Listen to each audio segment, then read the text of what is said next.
In a recent video on this channel, we talked about how Akina Duale, and Akina Makomen had suddenly gone very quiet.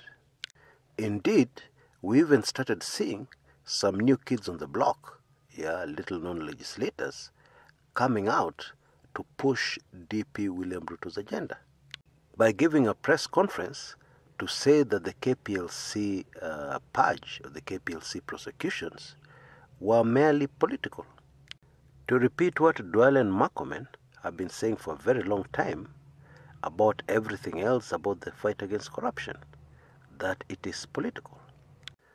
Shortly after I released that video, Bwana Kipchumba Makomen, Senator Kipchumba Makomen, if I can give him his full titles, came out with both barrels of his guns firing. But the very interesting thing about his statement this time, in sharp contrast to his recent statements, before he went quiet, was that he was speaking as government and hitting out at one Raila Odinga. In a nutshell, what Makomen said is that somebody who had joined government recently behind the back door was behind the Mao evictions. Makomen then went on to reassure all the occupants of the Mao catchment area, at that rally, that they were safe. And he told them he's speaking from government, and therefore it's the government which has spoken. At least that's what he was implying. Now this is getting very confusing.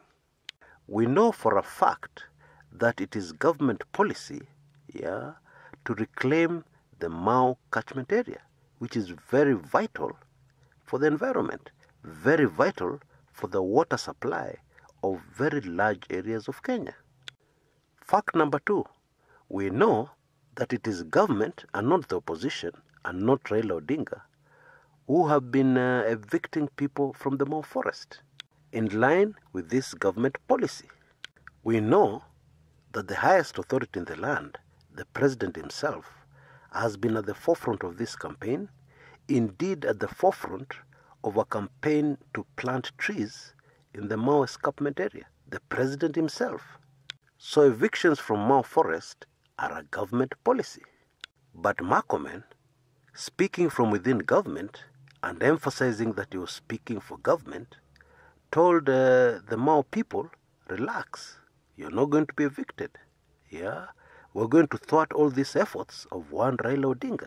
By the way, who the last time I checked is not in government. Total confusion. What? So, what is really going on here? Now let me just summarize the confusion for you. It is government policy, and really the government has no option. Any responsible government don't have no option at all. It is government option that people are evicted from the Mao forest, and this very vital, critical catchment area reclaimed. However, speaking on behalf of government, Makomen says, no, there's no such policy, because that's what he said through those remarks. And then he goes on to criticize another person who by his own admission has joined the government, for evicting people from the Mao forest. What? Confusion now? Anyway, let's cut to the chase, because this is all politics. Let's cut to the chase. Let's simplify this. Let's break it down. And let's really get to learn what is really going on here. And we shall do that immediately after the brief upcoming commercial break. You don't want to go away. Some people in Kenyan politics operate only behind the shadows. Many times you will not even believe that they exist, even if Kumekucha told you they do. In other instances you'll believe that they have long been fired, but in reality they're the ones who really call the shots. One such person is Nancy Gitau. Don't miss Chris Kumekucha's explosive sensitive video that makes the mother of all revelations. and as a result explains plenty of unsolved mysteries on the current political storms in Kenya. It is highly sensitive and only available in Club 1999. Become a Club 1999 member now and access this crazy but accurate information. All you have to do is send a blank email to the email address you see on your screens, and you will instantly receive full payment details via automated response. Club 1999. Next month's headlines today.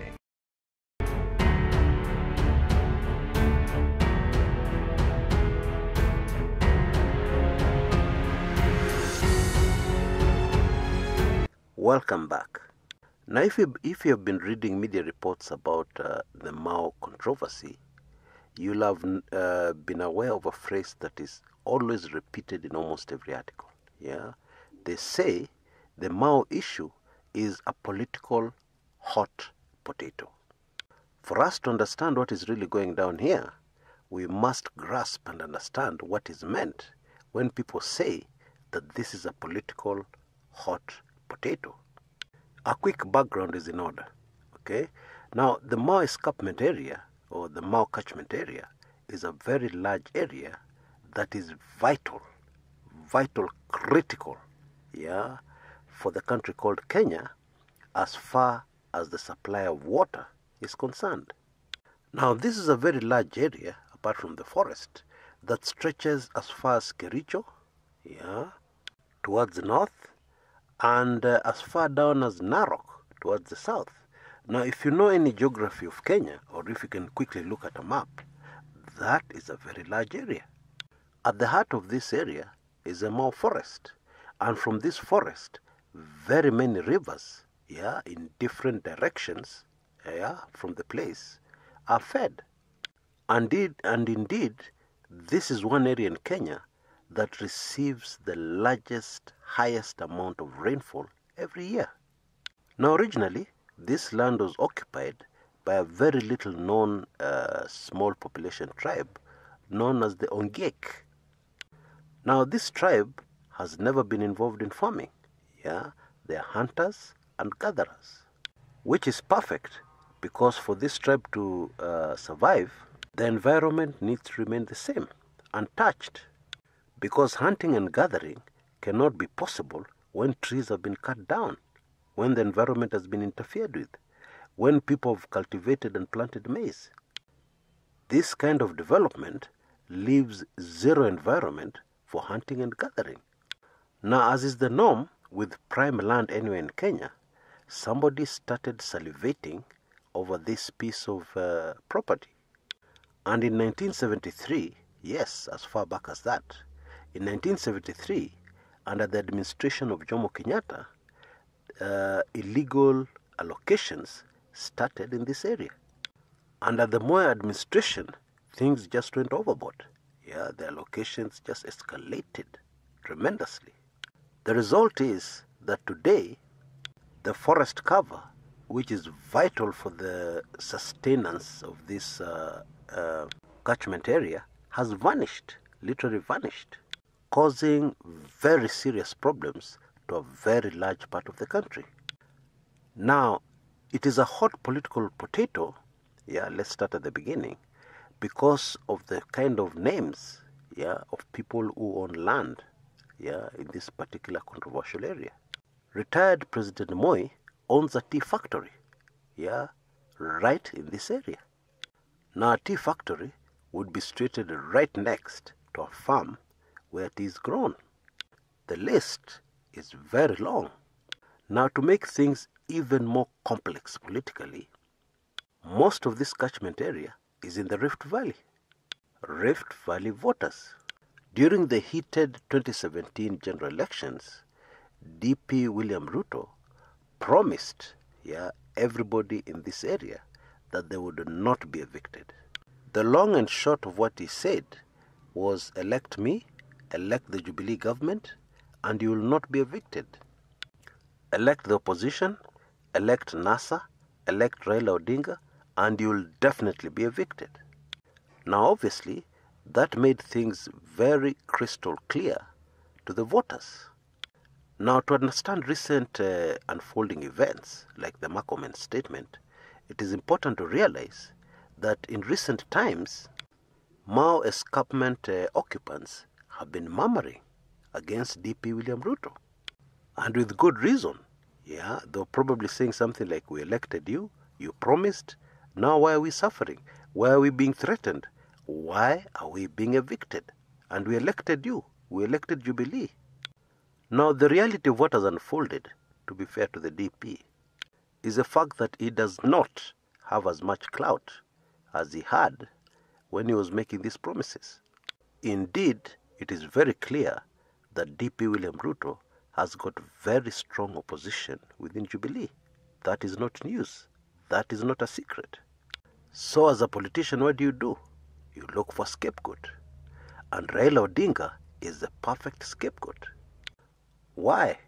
Because everybody knows in 2008, Raila Odinga, who was then Prime Minister, was at the forefront of saving the Mau forest, the Mau catchment area.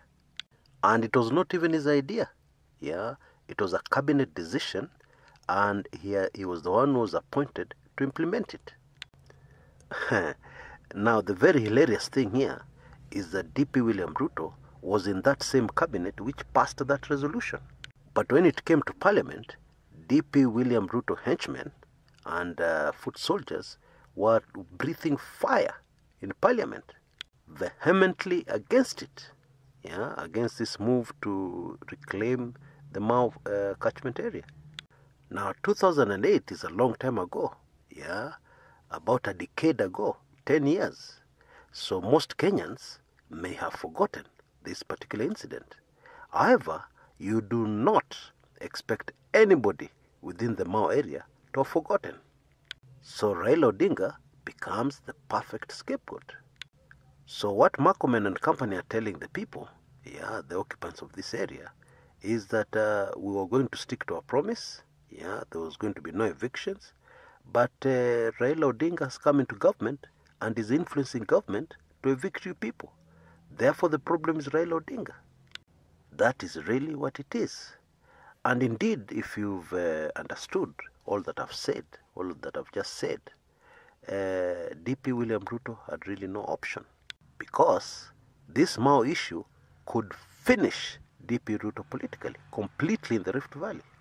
You can be sure that when a large number of people are evicted, yeah, because Africans have extended family, so it affects a very large chunk of the Rift Valley. Even the chunk well away, well outside the Mau catchment area. And so you can be sure, if people are evicted, it is very easy to see how they would suddenly lose appetite for DP William Ruto and for any other future political ambitions he may have, including 2022. In other words, this Mau issue is a much bigger problem for DP William Ruto than anybody is letting out, especially DP William Ruto foot soldiers. It is much more than a political hot potato. And so, it makes perfect sense for DP William Ruto supporters to come out and blame Raila Odinga for everything. He really has no choice. DP William Ruto has zero choice here. He must survive at all costs. It's as simple as that.